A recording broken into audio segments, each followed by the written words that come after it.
ખાસ કરીને જે બાળકો અહીંયા આવે છે તો એમાં શું ચેન્જીસ લાગે પહેલા દિવસે જ્યારે આ વ્યક્તિ અહીંયા આવે છે ને પછી વર્ષ 2 વર્ષ અહીંયા રહે છે તો એમાં શું ડિફરન્સ શું લાગે તમને? ખાસ કરીને આ બધા બાળકો એકાંતવાયુ જીવન જીવવું બહુ ગમતું હોય. એમને લોકો સાથે રહેવું ન ગમે, નવી વ્યક્તિ ન ગમે, નવી જગ્યા ન ગમે, નવા માણસો ન ગમે. અને ખાસ કરી અને મારે એને લોકોની વચ્ચે જ લઈ જવા છે કે લોકોની વચ્ચે જ એને રહેવાનું છે. એટલે હું રોજબરોજ અવારનવાર નવા લોકોને અહીંયા બોલાવતી રહું છું. તેમજ લોકો પણ સંસ્થા સાથે ઘણા બધા સંકળાયેલા છે કે જે બાળકોને અવિરત પ્રેમ કરે છે અને બાળકો સાથે નવી ગેમો રમવા આવે છે.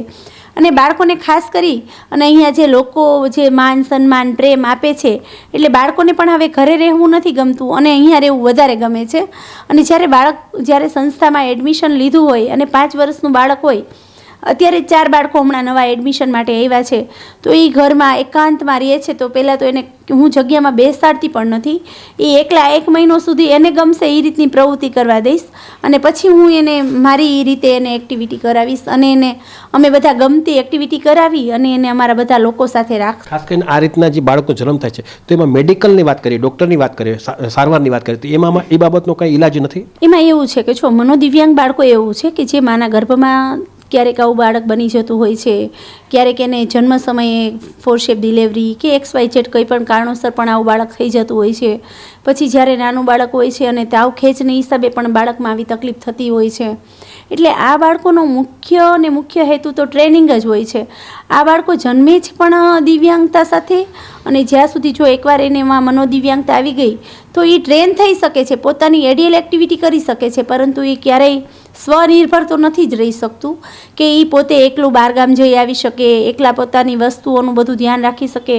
આવું 100 જ કેસોમાં જોવા મળે. બાકી આ બાળક જન્મે પણ મનોદિવ્યાંગ અને જ્યારે દુનિયામાંથી જાય ત્યારે પણ એને સતત બીજાની જરૂર પડતી હોય છે. ખાસ કરી અને આ બધા બાળકોમાં એવું છે કે એને ખેંચ એટલી બધી આવતી હોય છે કે દરેક બાળકને મોઢામાં દવા આપીએ ત્યારે જ ઊભું થઈ શકતું હોય છે. તો આયુષ્ય ધારો કે સરેરાશ તમે વાત આવે, તમે આ 10, 12, 15 વર્ષનો તમારો એક્સપિરિયન્સ બહુ મોટો છે, તો તમને શું લાગે છે કે એનું આયુષ્ય કેટલું? એમ આમ તો જો દરેકનું આયુષ્ય ભગવાનને આધીન જ છે, પરંતુ અહીંયા પણ મારી પાસે પણ 5 વર્ષથી માંડી અને 70 વર્ષના આવે છે.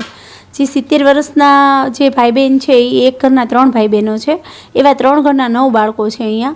એટલે મોસ્ટ ઓફ એમાં એવું છે ખેંચનું પ્રમાણ કેવું છે, બાળકોને અલગ રીતે ઇન્ફેક્શન થઈ જતા હોય છે, એની ખાવા પીવાની દૈનિક પ્રવૃત્તિઓ કેવી છે એના ઉપર તો ખાસ આધાર રાખે છે.